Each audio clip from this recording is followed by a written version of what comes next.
Teologia da Reforma Protestante. Vamos agora para o item 8 do nosso livro, falar sobre o purgatório.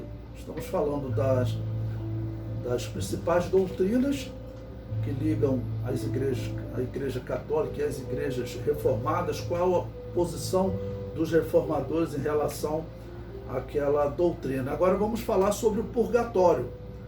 Bom, Lutero, nas 95 teses, vemos Lutero ainda defendendo o purgatório. Isso é importante para observar até como Lutero, mesmo em algumas doutrinas que ele abandona mais à frente, mas no começo ele defendia diversas doutrinas católicas. Ele diz lá na 16ª tese dele: inferno, purgatório e céu parecem ser tão diferentes quanto são um do outro o desespero completo, incompleto ou quase desespero e certeza, né? Ou seja, ele está dizendo que inferno, purgatório, o meio termo e céu estavam parecendo todos iguais na palavra do Papa, mas ele está defendendo que eles existem e que são diferentes.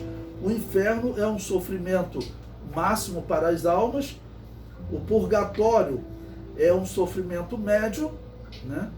Segundo uma aluna falou certa vez, onde a alma não é bem passada, ela fica mal passada, queima um pouquinho e depois vai para o céu. E o céu seria o local de descanso. Nesse momento, Lutero ainda defende a existência do purgatório.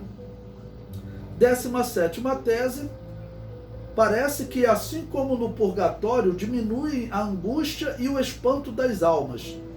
Nelas também deve crescer e aumentar o amor. Ou seja, Lutero defendia que poderia haver amor no purgatório.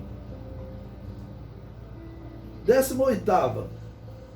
Bem, assim parece não ter sido provado, nem por boas ações e nem pela Escritura, que as almas no purgatório se encontram fora da possibilidade do mérito ou do crescimento no amor. E 19ª. Ainda parece não ter sido provado que todas as almas do purgatório tenham certeza de sua salvação e não receiem por ela, não obstante nós termos absoluta certeza disso. Ou seja, ele acredita que as almas que estão no purgatório foram aquelas que pecaram um pouco. É como se a Igreja Católica não acreditasse em perdão, né? Mesmo a pessoa tendo se arrependido dos seus pecados, ela de alguma maneira seria cobrada ainda por aquele pecado. Então ela iria para esse espaço meio punitivo, né? Um inferno leve. E na tese 29, e quem sabe se todas as almas do purgatório querem ser libertas, quando há quem diga o que sucedeu com Santo Severino e Pascoal. Mais tarde, Lutero abandonou essa doutrina, pois ela tinha como base o livro dos Macabeus, que foi considerado apócrifo pelos reformadores. A Igreja Católica usava esses livros, né, e um pouco depois de Lutero, eles vão até fazer um novo concílio para confirmar os livros apócrifos como sendo inspirados por Deus. Calvino. Bom, Calvino ele também rejeitou a doutrina do purgatório. Mas o que dizia então essa doutrina do purgatório segundo o Catecismo Católico? Eu separei aqui um trecho para vocês. Esse é o Catecismo Católico que fala do purgatório. Primeiro é no ano 1030 depois de Cristo, quando então a Igreja Católica adotou essa doutrina, né? Tinham padres, mesmo do seio católico, que eles não concordavam. O Wycliffe mesmo era um que não concordava. Mas diz assim o Catecismo Católico: os que morrem na graça e na amizade de Deus, mas não estão completamente purificados, embora tenham garantida a sua salvação eterna, passam a sua morte por uma purificação, a fim de obterem a santidade necessária para entrarem na alegria do céu. Ou seja, as pessoas elas já receberam a graça, a amizade de Deus, porque se arrependeram dos seus pecados. Mas, segundo o catolicismo diz, eles não seriam completamente purificados. Ou seja, a pessoa está nesse mundo, mesmo arrependido, ainda tem que pagar alguma coisa. Então, o purgatório era um local de fogo, né, de sofrimento, de punição, mas que essa punição poderia ser abreviada se as pessoas dessem uma boa oferta. E prossegue. A igreja denomina purgatório esta purificação final dos eleitos, que é completamente distinta do castigo dos condenados.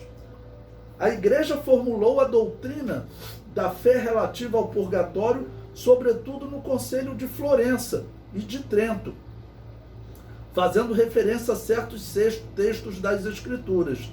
A tradição da igreja fala de um fogo purificador, né? Esse é o significado da doutrina, né, do purgatório. Então ele estava ligado diretamente às indulgências e por isso Lutero, por exemplo, criticou. Ele criticou, olha, as almas que estão no purgatório, elas já estão salvas. Elas só têm que pagar mesmo o que elas têm que pagar, mas o que elas têm que pagar não será abreviado se der uma oferta. Não, a dívida delas com Deus continua. Era o que Lutero pregava até esse momento, mas depois ele abandona a doutrina do purgatório. A doutrina do purgatório existe até hoje, né? Claro, a Igreja Católica continua defendendo. E alguns católicos falam mesmo, olha, eu não posso ir para a igreja evangélica, porque a igreja evangélica não acredita no purgatório.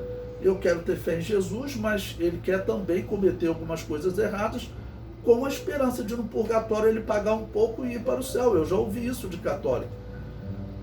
O susto que ele vai levar quando ele morrer e descobrir que na verdade não existe purgatório. Está ordenado aos homens morrerem uma só vez, vindo após isso o juízo. Pronto, acabou. Né? Então, não existe na verdade purgatório.